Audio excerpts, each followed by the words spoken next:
제가 말씀드렸습니다. 우리가 이런 공부하는 것은 전체 흐름을 알아야 됩니다. 그래야만 성경을 읽기가 쉽다는 그 말입니다.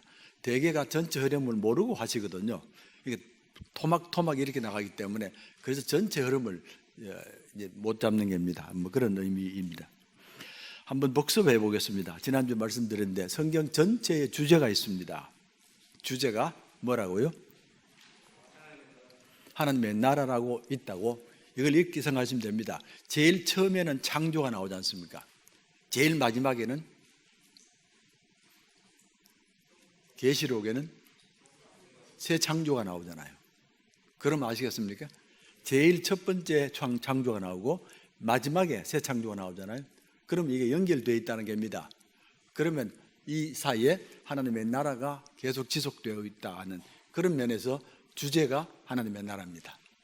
그러면 우리가 늘 하나님의 나라를 품고서 살아야 되고 교회도 마찬가지고 그렇습니다. 예수님께서 공생애 시작할 때 제일 먼저 선포하신 말씀입니다. 기억나시죠? 마가복음 1장 14절에서 15절 공생애 시작하시면서 제일 첫 번째 하신 말씀입니다. 때가 찼고 하나님의 나라가 가까이 왔으니 회개하고 복음을 믿으라. 그 말씀이거든요. 이게 공생의 첫 번째 선포입니다. 그렇게 기억하시면 이 하나님의 나라가 얼마나 중요한 걸 알 수 있게 되고요. 그래서 주님께서 계실 때에 이 땅에 계실 때에 늘 하나님의 나라를 말씀하셨거든요. 그래서 주님이 몇 번 말씀하셨습니까? 하나님의 나라를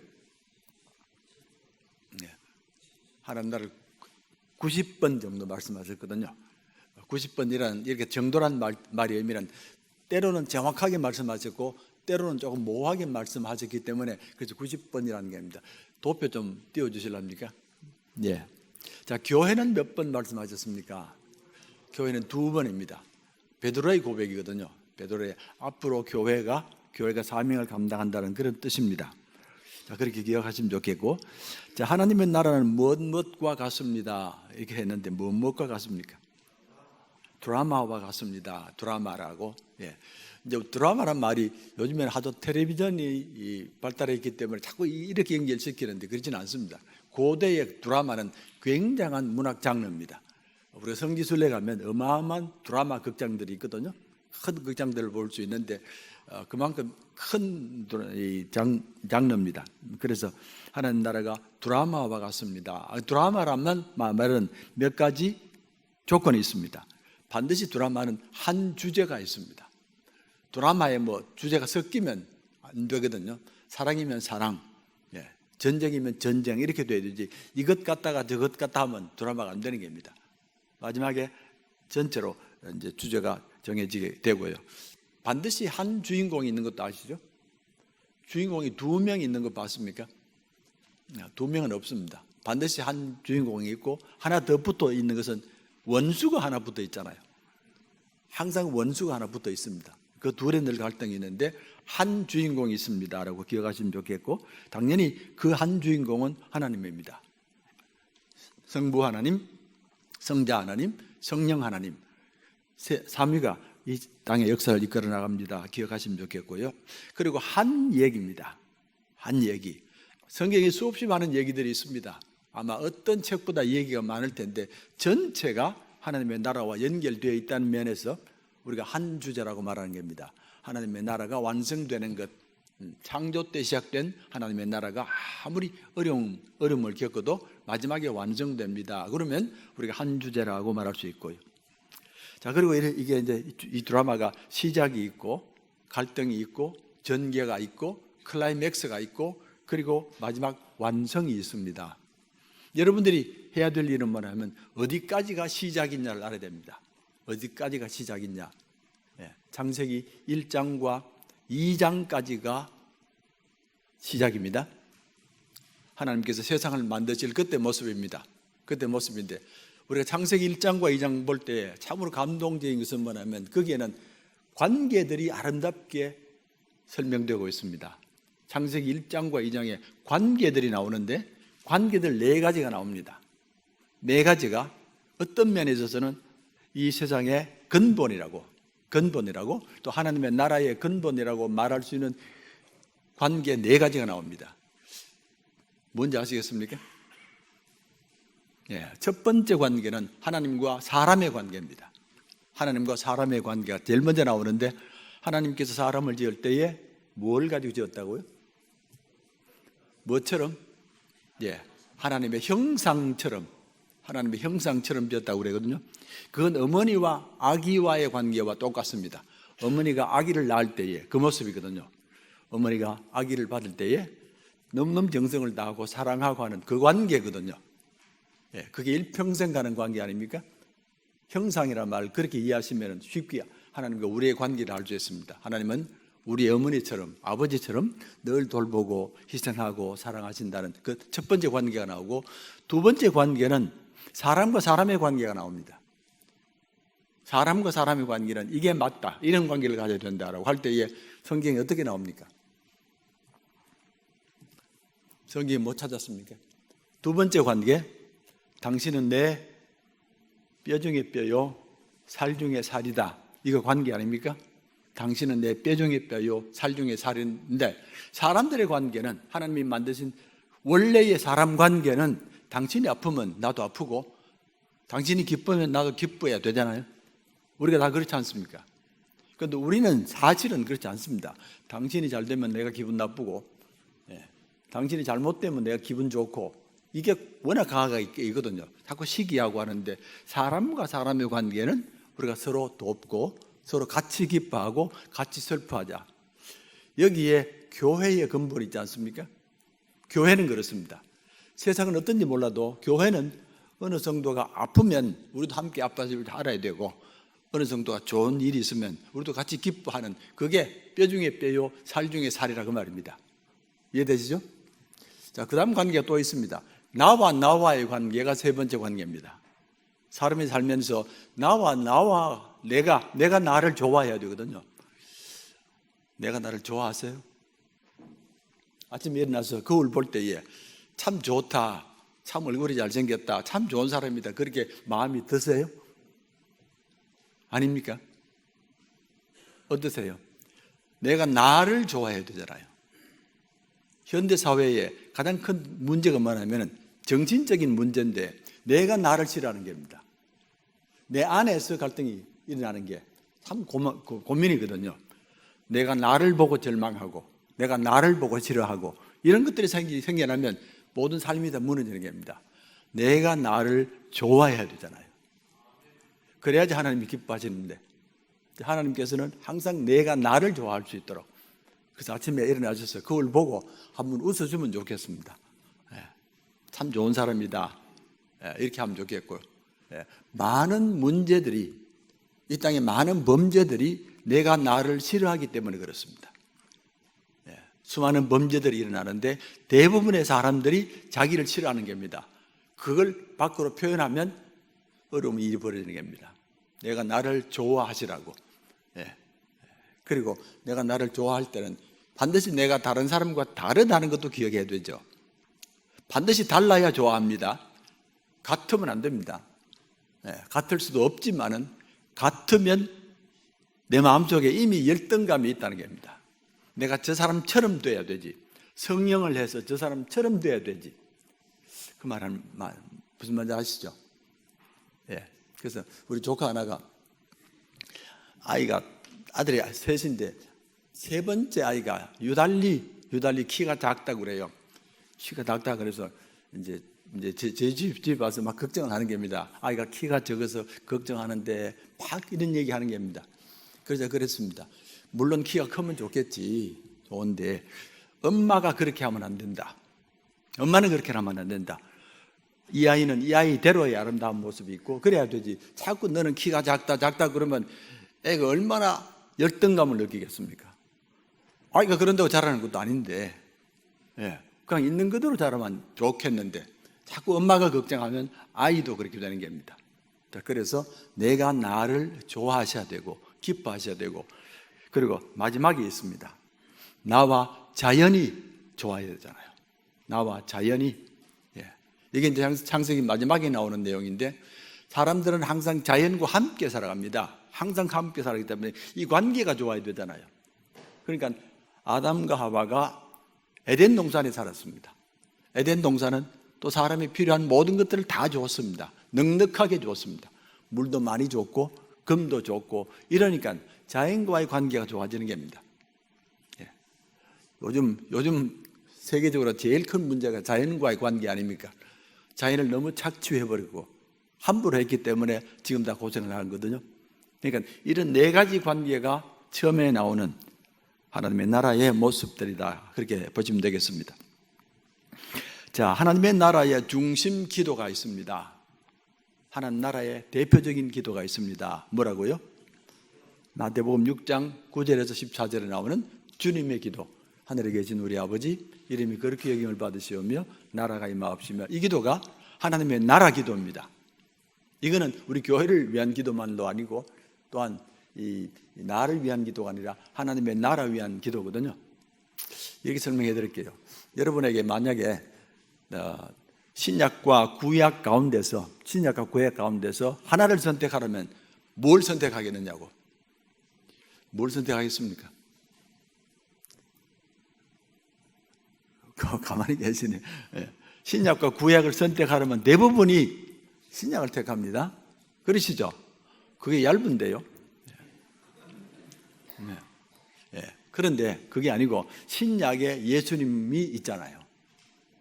구약도 물론 중요하지만 신약에 예수님이 있으니 좋아하는데, 그럼 신약에도 이렇게 구분이 되어 있습니다. 제일 앞에는 복음서가 나오고 마태, 마가, 누가, 요한 나오고, 그 다음에 이 사도행전에 나오는 역사서가 있고 그 뒤에 교리서가 있고 이렇게 구분이 되어 있습니다. 그 가운데서 제일 중요한 게 어디겠습니까? 예수님이 나오는 복음서가 중요하겠습니까? 역사서가 중요하겠습니까? 교리서가 중요하겠습니까? 복음서죠. 마태, 마가, 누가, 요한 아닙니까? 그렇죠? 자, 그러면 마태, 마가, 누가, 요한에서 가장 중요한 부분을 선택하십시오. 가장 중요한 부분을. 그렇게 하면 마태복음 5장에서 7장이 나옵니다. 산상수훈이 선택되거든요. 자, 그럼 산상수훈이 거의 성경 전체의 핵이라고 해도 괜찮습니다. 자, 그러면 산상수훈에서 정중앙에 있는 게 하나 있습니다. 앞과 뒤에 정확하게 중앙에 자리한 게 있습니다. 그게 뭐겠습니까? 주기도문인데요. 정확하게 산상수훈 한가운데 있습니다. 앞뒤로 가고. 그러면 주님의 기도는 성경 전체의 중심이라고 말해도 괜찮습니다. 성경 전체의, 신구약 전체의 핵심이라고. 여기에 하나님의 소망과 예수님의 소망이 다 함께 담겨져 있습니다. 하늘에 계신 우리 아버지 이름이 그렇게 여김 받으십시오. 나라가 임하옵시고 뜻이 하늘에서 이름까지. 그리고 우리가 모두 서로 양식을 나누기를 원합니다. 이렇게 나가거든요. 그만큼 중요한 기도가 주기도문입니다. 그래서 우리는 항상 주기도문을 묵상하면서 내 삶을 돌아보셔야 되잖아요. 내가 정말 하나님께 영광을 돌리는지, 이 땅에도 하나님의 뜻이 이루어지기를 원하고 또 양식을 나누고 그렇게 보면 되겠습니다. 자, 하나님의 나라의 중심 기관은 누가 만듭니까? 라고 할 때의 기관은 당연히 교회입니다. 교회가 중심 기관이 되는 겁니다. 됐습니까? 이렇게 정리하시면 좋겠고요. 자, 이스라엘 백성들이 바벨론으로 끌려갔습니다. 지금 화면 다시 보여주시겠습니까? 두 번째 비, 보이시죠? 비가 바빌론이고 그 앞에는 바벨탑이고요. 두 번째 비가 이제 바벨론입니다. 바벨론으로 포로로 끌려가지 않습니까? 포로로 끌려가서 70년 동안 이제 다른 나라 가서 사는 겁니다. 아주 처참했던 모습입니다. 왜냐하면 땅도 잃어버렸고 선민이라는 하나님의 백성이라는 것도 다 잃어버렸고 이제는 땅에 살지도 못하고 끌려간 겁니다. 끌려가서 이제 바벨론에서 거기서 살았는데 왜 바벨론 포로가 되었느냐라고, 왜 바벨론 포로가 되었느냐고 말할 때 성경은 분명히 말합니다. 이 백성의 신앙이 우상화가 됐다는 겁니다. 우상화가 됐다고?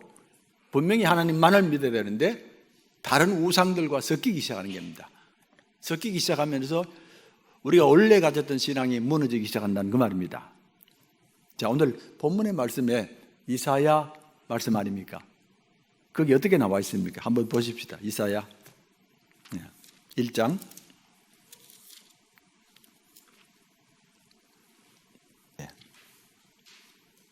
찾았습니까? 1장. 자, 13절부터 한번 보십시다. 천천히. 헛된 재물을 다시 가져오지 말라. 분향은 내가 가증히 여기는 바요. 월삭과 안식일과 대배로 모이는 것도 그러하니 성회와 아울러 악을 행하는 것을 내가 견디지 못하니라.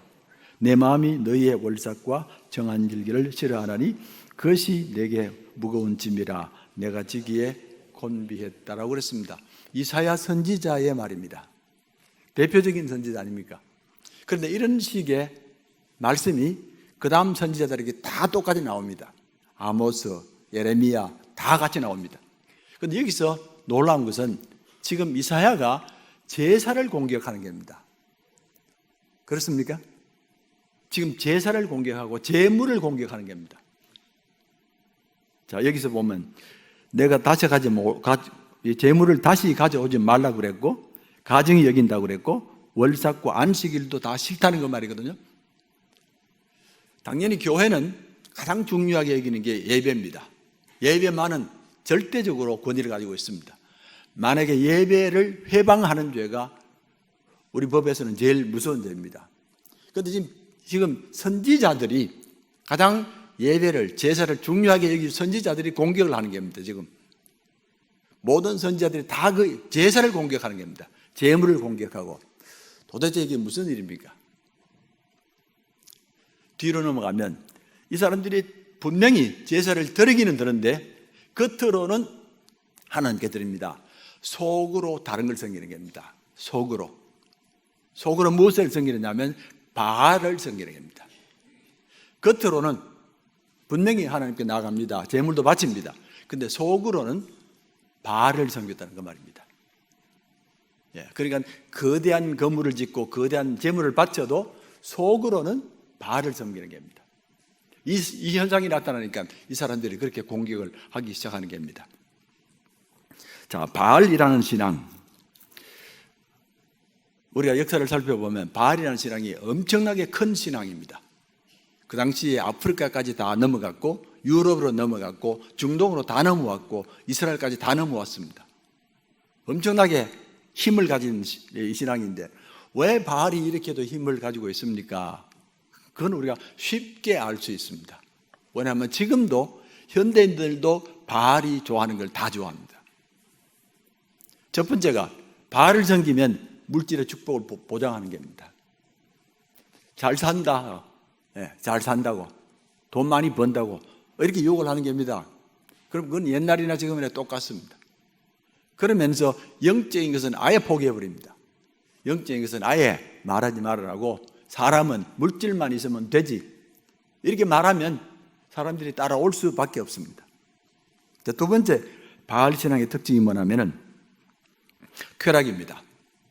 이제 너희들의 삶이 쾌락적으로 살아라, 내 마음대로 살아라. 뭐 법을 따지고 이런 다른 어떤 관습 같은 걸 따지지 말고 그냥 내가 하고 싶은 대로 살아가는 겁니다. 이게 쾌락주의입니다. 자, 이렇게 되었고, 세 번째가 뭐냐면은 이기주의가 등장하기 시작하거든요. 이스라엘 백성들에게는 이기주의라는 건 없습니다. 항상 백성들은 공동체로 함께 살아갑니다. 항상 함께 살아가는데 이 바알 신앙이 들어오자 이기주의가 나타나기 시작하고, 이제는 남을 자꾸 생각하지 말고 나만 잘 살자, 나만 살자. 이게 인간의 본성 아닙니까?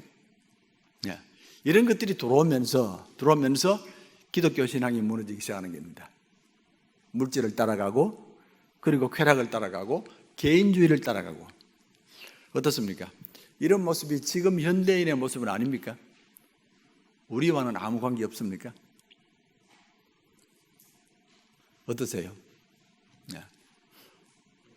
당연히 우리들의 모습 아닙니까? 지금 현대 사회의 모습이 이런 모습 아닙니까? 물질주의고 쾌락주의고 이기주의라는 게 나타나는 겁니다. 그러니까 고대 시대에 이런 게 나타나면 사람들이 순식간에 몰리는 겁니다. 이게 애국까지 건너가고 중동으로 건너가고 유럽으로 건너가는 겁니다. 이게 어마어마하게 큰 세력인데, 당연히 이스라엘 백성들은 하나님께 제사를 포기는 할 수 없습니다. 워낙 깊은 뿌리가 있으니까. 그런데 겉으로는 제사를 드리는데 원하는 것은 다르다는 겁니다. 그래서 이런 일들이 벌어진다고 말씀드릴 수 있습니다. 자, 그래서 이사야 선지자가 탄식하는 것이 나옵니다. 결국 이것이 바벨론 포로로 끌려가는 이유가 되는 겁니다. 포로로 끌려가서 그때부터 70년 동안 고통을 받게 됩니다. 받게 되는데 70년 뒤에 돌아옵니다. 다시 돌아오는데 다시 돌아왔을 때에 이 백성을 이끌어갔던 사람이 에스라입니다. 기억나시죠? 에스라가 백성을 다시 회복시켜 나가는 겁니다. 자, 그런데 에스라가 백성을 회복시킬 때에 몇 가지를 크게 결단합니다. 첫 번째는 나는 제사장을 포기하고 학사가 되겠다고 합니다. 원래 에스라는 제사장입니다. 그런데 자기 칭호를 학사로 바꾸는 겁니다. 그래서 에스라, 학사 에스라는 말이 있습니다. 자, 이 말의 의미는 뭐냐면 이제 나는 지금 제사장들의 모습을 버리고 학사가 되겠다. 학사는 말씀을 가르치는 사람입니다. 선생이라 그 말입니다. 나는 말씀을 가르치는 데 힘쓰겠다고. 자, 두 번째는 동네마다 회당이라는 것을 지었습니다. 우리가 이제 신약 보면 예수님께서 회당을 자주 가시잖아요. 가버나움 회당을 가고 많이 가시는데 그 회당을 그때 만든 겁니다. 회당을 만들어서, 회당이 하는 일이 뭐냐면은 하나님의 말씀을 배우는 곳입니다. 하나님의 말씀을 배우는 곳. 이해되시죠? 예.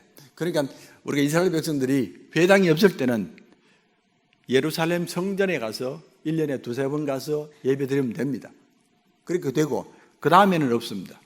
그런데 에스라가 돌아오면서 동네마다 회당을 건네면, 회당이라는 것은 공부하는 곳입니다. 공부하는 곳이고요. 자, 그리고 세 번째가 뭐냐면 아이들이 의무 교육을 받을 수 있도록. 그러니까 우리는 말하면 국민학교 때 우리가 의무 교육을 받기 시작했지 않습니까? 그런데 그때에 기원전 538년 그때에 무려 2300년 전에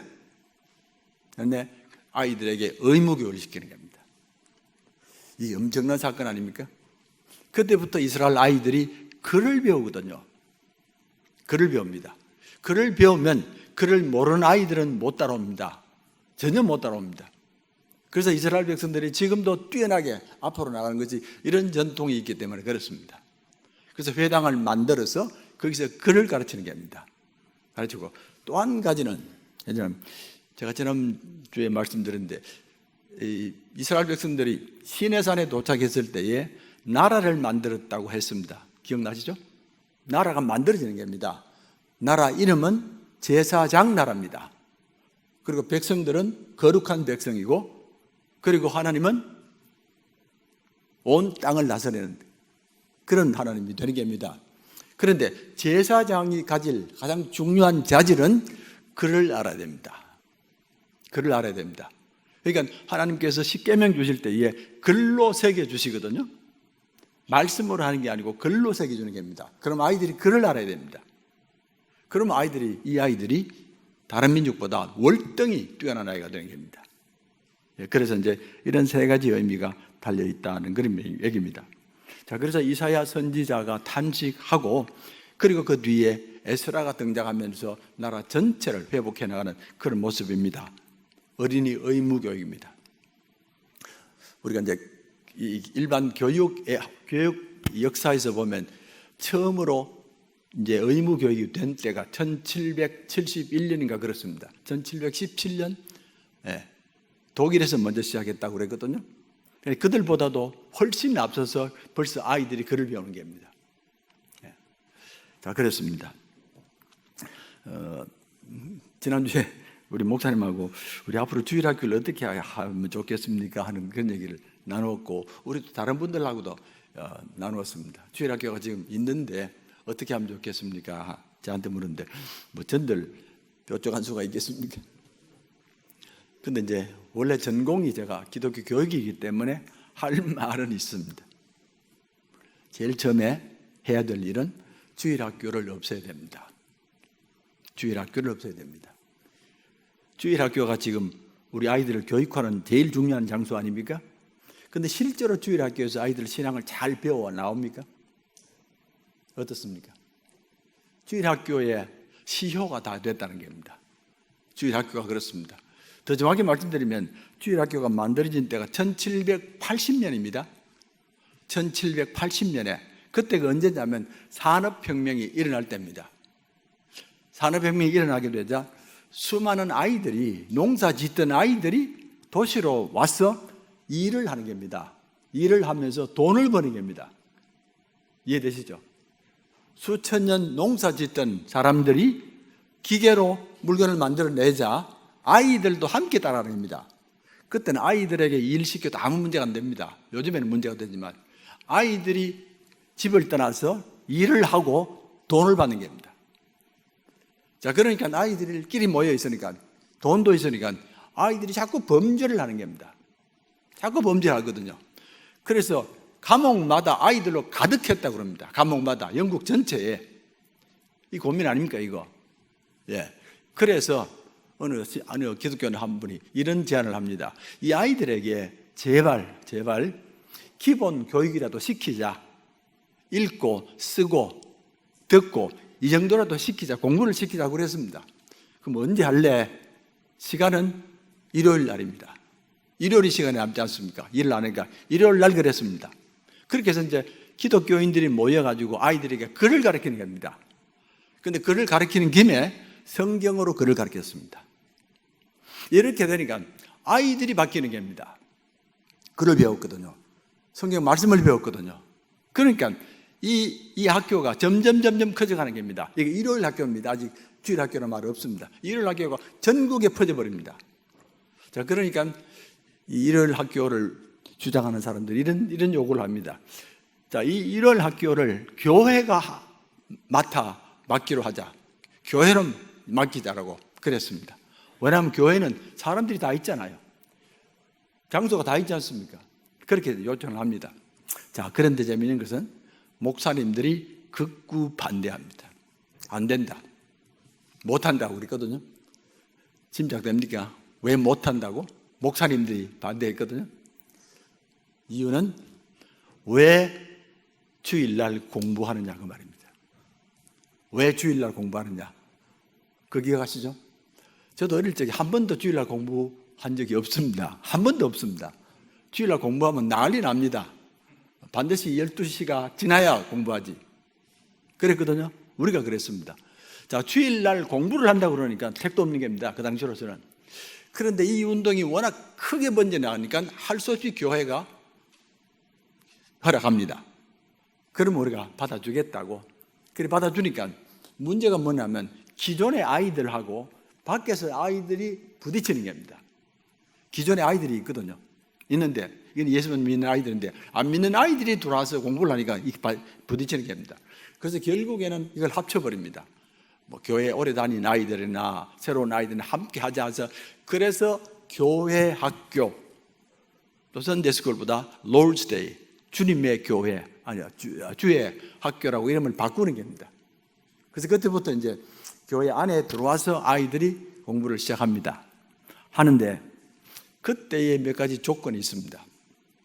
첫 번째는 반드시 주일학교 교장은 담임 목사가 해야 된다. 반드시 해야 된다. 왜냐하면 교육 사역은 담임 목사가 가지고 있는 대표적인 5개 중에 하나입니다. 예배 사역이 있고 교육 사역이 있고 봉사 사역이 있는데 중요한 사역이 교육 사역인데 만약에 담임 목사가 교육 사역을 안 하면 이게 지탱이 안 되는 겁니다. 그래서 반드시 주일학교 교장은 담임 목사가 한다. 지금 담임 목사님이 맞습니까? 교장? 네? 교장 맞습니까? 이게 첫 번째입니다. 네. 두 번째는 어떤 경우도 어머니들이 집에서 아이들을 성경 가르쳐야 됩니다. 어머니들이. 신앙이라는 것은 교회가 해줄지라도 결국 어머니들에게 달려있다는 겁니다. 만약에 어머니들이 집에서 신앙교육을 안 시키면 그때 감옥에 집어넣습니다. 실제로 그랬습니다. 감옥에 있거나 조금 작으면 범법함이 적으면 벌금을 내게 하고 반드시 어머니들이 개입이 되어 있어야 된다는 겁니다. 안 그러면 아이들이 신앙을 못 가진다는 겁니다. 지금 문제 아닙니까? 어머니들이 손을 놨거든요. 왜냐하면 주일학교가 있는데요. 주일학교가 있는 겁니다. 어머니들이 손을 놔버렸습니다. 그리고 어머니들은 그 대신에 열심히 좋은 대학 가는 준비만 하면 되는 겁니다. 어머니들이 손잡고 기도해야 되고 어머니들이 믿음을 키워줘야 되는데 어머니들이 손을 놓은 겁니다. 왜냐하면 주일학교가 있는데. 네. 자, 근데 주일학교 구조가 제가 말씀드렸습니다. 산업혁명 때 만들어진 구조 아닙니까? 산업혁명 때는 갑자기 대량 생산이 가능한 겁니다. 물건을 만들 때에 기계에서 막 대량 생산을 만들어가는 겁니다. 자, 그걸 본따서 교회에서도 아이들을 대량 생산하는 겁니다. 1학년 아이들은 함께 모으고 2학년 함께 모으고 3학년 함께 모으고 이렇게 대량 생산해 보내면 되는 겁니다. 어떤 애들은 어제 예수 믿었는데 함께 가고 이런 일이 막 벌어지는 겁니다. 그러니까 부실한 교육이 될 수밖에 없습니다. 그래서 반드시 어머니가 책임을 져야 합니다. 자식의 신앙교육은 어머니의 몫입니다라고 그런 뜻입니다. 시간이 다 돼가 있는데 몇 년 전에 저한테 여러분이 전화를 해봤습니다. 아침인데 전화가 오는데 전화를 받았더니 박 교수님 저 주선혜입니다. 그래서 주선혜라고 혹시 들어본 적 있습니까? 주선혜라고? 예. 그래서 교수님 웬일이세요? 라고 했더니만은 그 다음 말이 듣기만 하십시오 그러더라고. 듣기만. 왜냐하면 이분이 그때 92세인가 그랬는데 귀를 못 듣는 겁니다. 귀를 못 듣니까 뭐 아무리 말을 해도 내가 말을 해도 이제 못 들으시니까 그러면서 말씀을 하시면서 하는 말이 지금 우리 한국 사회의 가장 큰 문제는 이분이 YWCA 회장도 했고 우리 여전도 회장도 하고 장신대의 대학원장까지 했습니다. 지금 한국 사회의 문제는 근본적으로 어머니에게 달려 있습니다. 어머니가 바른 길을 못 갑니다. 어머니가 책임을 못 집니다. 그 말입니다. 그러면서 하신 말씀이 박 목사님, 박 교수님이 좀 해달라는 겁니다. 저를 보고. 그래서 제가 그걸 어떻게 합니까? 내가 남자인데 아무리 얘기도 안 하시더라고. 예, 귀를 못 들으시니까. 그래서 제가 이제 그 책임을 제가 가지고 있습니다. 마치 유언처럼 가지고 있습니다. 어머니들을 훈련시켜야 되는구나 하는 그런 겁니다. 자, 우리 아이가 막 태어날 때에 그 아이를 꼭 어머니가 품어주십시오. 태어나는 아기를 품어주십시오. 그리고 조금은 주변 환경을 어둡게 해주십시오. 그리고 따뜻한 물을 준비해서 아이를 잘 품어주십시오. 그리고 어떤 경우도 아기를 엄마로부터 떨어져서는 안 됩니다. 1분도 안 됩니다. 아이들이 1분 그 순간에 어머니로부터 떨어지면 어머니가 죽은 겁니다. 제가 뭘 얘기하는지 아십니까? 어린 생명들이 태어날 때에 어머니가 가슴으로 받아야 되지 낯선 사람의 손으로 받아서는 안 됩니다.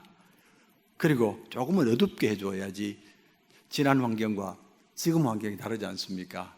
예. 그리고 어머니는 절대로 아기를 떠나서는 안 됩니다. 그렇습니다. 자, 이제 말씀으로 돌아가겠습니다. 이제 신약 쪽으로 넘어갑니다.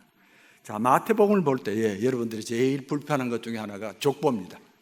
마태복음 1장에 나오는 족보가 나오잖아요. 유대인들은 어떻게 보는지 모르겠지만 우리는 불편합니다. 뭐가 낳고 막 이래 나오니까 이게 불편하잖아요. 그런데 이스라엘 백성들은 눈물 흘리며 보는 부분이 이 부분입니다. 눈물 흘리며. 네.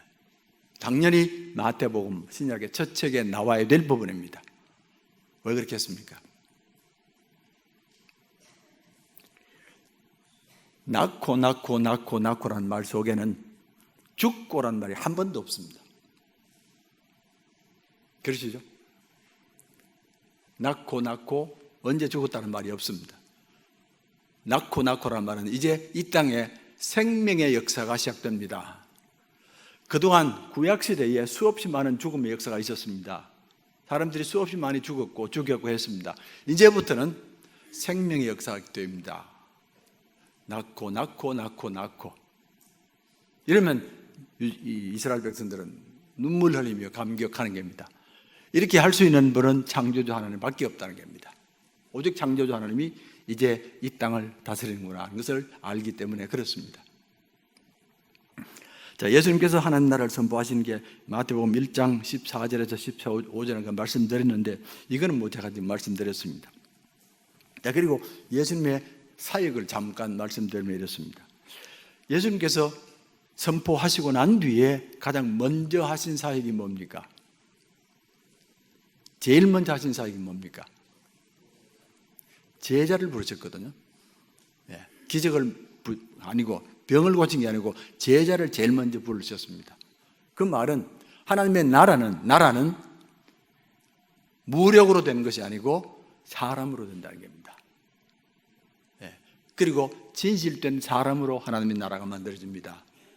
절대 다른 것으로 되는 것은 아닙니다. 아무리 재물이 많아도, 아무리 무기가 좋아도 그것이 나라를 만드는 게 아닙니다. 하나님의 나라는 사람이 만듭니다. 그리고 제자들이 만듭니다. 한 사람 한 사람 충실한 제자들이 하나님의 나라를 만들어 갑니다. 이게 첫 번째 메시지입니다. 우리 모두는 다 예수를 믿는데, 예수를 믿는다는 말은 제자가 된다는 말입니다. 당연히 제자가 되어야만 합니다. 하나님의 말씀을 기뻐하고 헌신하고 충성하는 제자가 되어야 한다는 그런 말이고요. 그리고 나서 귀신을 쫓아내고 병을 고쳐내는 그런 역사를 하십니다. 그거는 이제 이 땅에 죄의 역사가 많으니까 이런 것들을 다 걷어졌고요. 그 다음에 예수님께서 비유로 가르치시잖아요. 여러 가지 많은 비유로 이렇게 많이 가르치시는데, 누구도 하나님의 나라를 본 적도 없고 들은 적도 없습니다. 그러니까 우리가 아는 대로 씨를 뿌리는 비유도 있고 장사 비유도 있고 여러 가지 비유로 해서 이런 것과 같다고 그렇게 해서 하나님 나라를 가르쳐 주십니다. 자, 그리고 특별히 기도 사역이 많거든요. 기도 사역은 이미 제가 말씀드렸습니다. 예수님의 기도 사역의 중심은 주기도문에 있다고. 주기도문에서 하나님의 뜻을 이루어 나갑니다. 그러니까 이 기도를 귀하게 여기시라고. 모임 마치고 기도할 사람이 마땅치 않으면 주기도문 하십시다 그러지 말고 정말 주기도문이 소중한 기도라는 걸 알고 기도하셔야 되는데, 아버지 이름이 거룩히 여김을 받으시옵소서. 그게 첫 번째 우리들의 소망 아닙니까? 하나님이 하나님처럼 되어야 됩니다. 하나님이 이렇게 짓밟히거나 버림받지 않기 원합니다. 내 삶이 하나님의 영광을 위하여 서겠습니다. 첫 번째 아닙니까?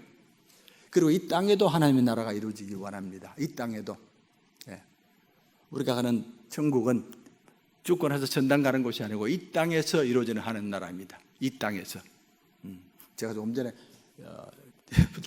당회장실에서 이런 얘기를 했습니다.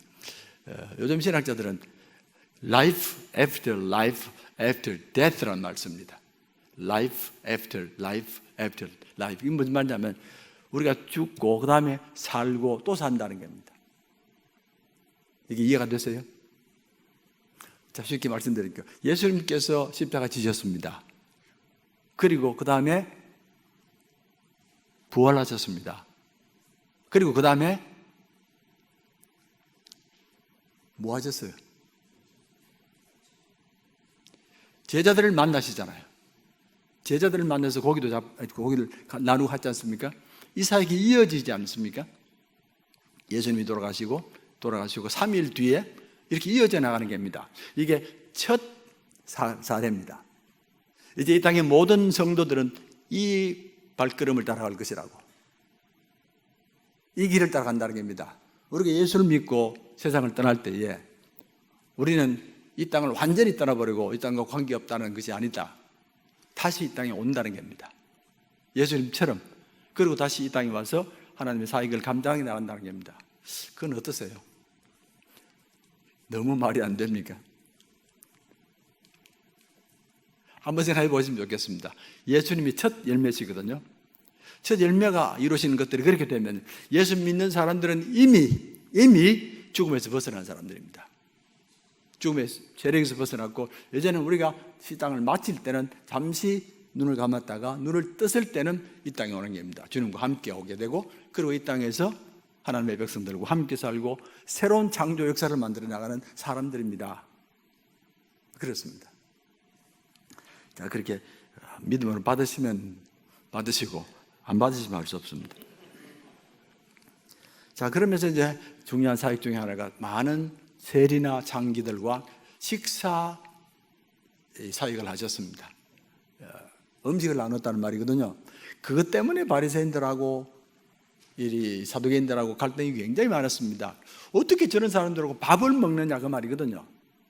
우리가 생각하면 아니 밥을 먹는 게 뭐가 나쁘냐고, 먹으면 되지, 얼마나 좋은 일이냐고 이러는데 아닙니다. 그게 왜 그러냐면 하나님을 믿지 않는 사람이, 이방 사람이 하나님의 나라 백성이 되기를 원하면 여러 가지 많은 절차를 겪어야 됩니다. 당장에는 토요일 날을 안식일로 삼아야 되잖아요. 세상 사람들은 일요일 날이 안식일인데 이제부터는 토요일 날이 안식일이 되는 겁니다. 그리고 음식을 바꿔야 되잖아요. 이방 사람이 유대인이 되면 음식을 바꿔야 됩니다. 이제는 자기들만 먹는 음식을 바꿔야 되지, 옷도 바꿔야 되고요. 이제는 입는 옷도 바꿔야 되고 모든 게 다 바뀌는 겁니다. 그게. 그리고 율법을 철저하게 공부해야 되고. 자, 그래서 이것들이 다 맞춰지면 마지막에 유대인들이 그 사람을 식탁 자리로 초대합니다. 초대하고 밥을 먹거든요. 그리고 나서 선포해 줍니다. 너는 우리의 형제라고, 자매라고 선포를 해주는 겁니다. 그러면 우리의 형제다 자매다라고 불려지기까지는 엄청나게 많은 훈련이 되어야 되는 겁니다. 자, 그런데 바리새인들이 볼 때 예수님이 바로 밥을 같이 먹었거든요. 그러니까 난리가 난 겁니다. 그 답은 이렇습니다.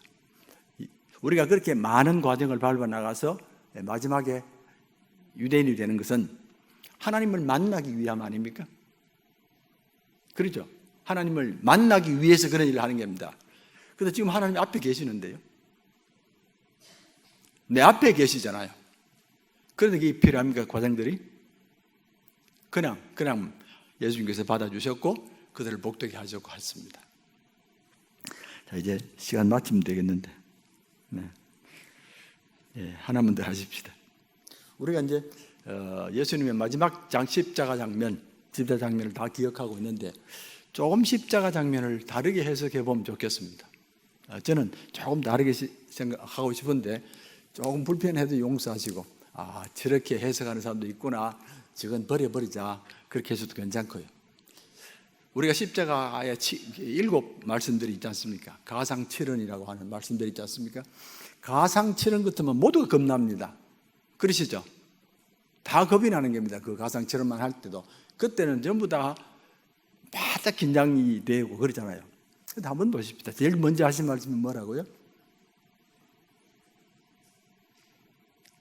제일 먼저 하신 말씀이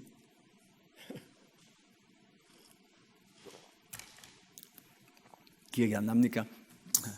저들의 죄를 사하소서 그랬잖아요. 저들의 죄를 사하소서. 이게 좋은 말입니까? 슬픈 말입니까? 예수님이 저들의 죄를 다 사하십시오. 로마 병정도, 유대인들도 저들의 죄를 사하십시오. 이게 슬픈 일입니까? 왜 대답을 안 하시죠? 너무너무 좋은 말 아닙니까? 저 악한 사람들의 죄를 다 사해 주십시오. 대제사장으로서 모든 생명을 품는 기도 아닙니까? 하나님, 저들도 다 하나님의 백성이 되어야 됩니다. 이게 엄청난 사건이거든요. 예수님께서 하신 말씀이기 때문에 그렇습니다. 두 번째는 강도입니다. 강도에게 내가 나와 함께 낙원에 있으리라. 이거 슬픈 일입니까? 저놈 살려주면 안 되는데 그렇습니까? 너무 좋은 일 아닙니까? 유대인들은 볼 때 속이 상하지만 우리가 볼 때는 예수님께서 강도까지 회시키거든요. 마지막 순간에. 그러니까 하나님이 죄인들을 마지막에라도 용서한다는 겁니다. 큰 사건 아닙니까? 세 번째가 어머니에 대한 기도입니다. 마리아를 향해서 내 아들입니다라고, 어머니의 아들입니다, 이 말 하지 않습니까? 이건 어떻습니까?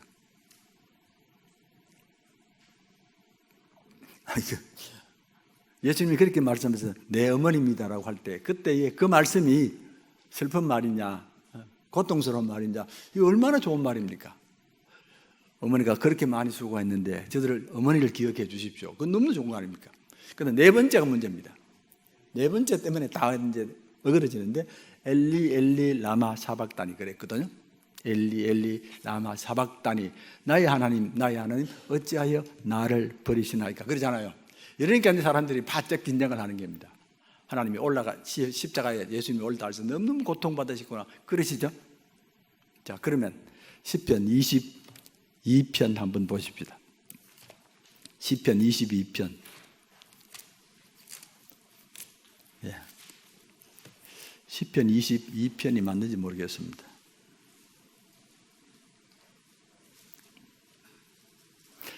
잘못했습니다. 시편 42편 미안합니다. 시편 42편 찾았습니까? 42편 9절.